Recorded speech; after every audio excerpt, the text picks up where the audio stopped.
wala po yung gym po na yan, dito po lagi yung, pag po may meeting, dito ginaganap lagi sa harapan ng barangay hall.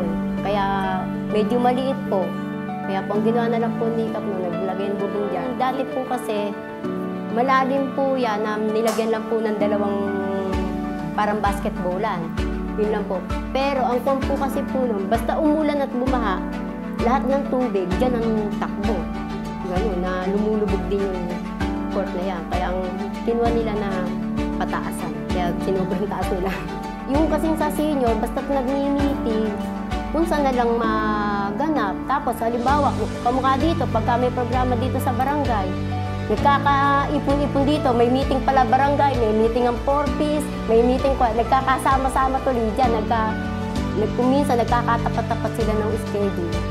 Ay, malaki maitutulong po niya, lalo na po pagka may event dito, dyan na po ginaganap. Tapos po, pagka may meeting ang mga senior citizen, dyan nagaganap. Lahat na po na bali ng nagiging activity ng barangay, dito na ginagawa. Isang tambak na nagbobola dyan. Eh, mas pabor naman sa amin, ginawa ni Konyo. Kasi nga, para hindi yung kung pasang makaisip pa sila ng ibang sa droga, gano'n. Siguro po, pagka halimbawa bumabaha, pwede na ni Kap lagyan ng mga tent-tentan. Di na yung kamukha doon dati na pupunta pa ng West, pupunta ng CI para lumipat lang doon. Eh, siguro yan, malaki ng tulong yan.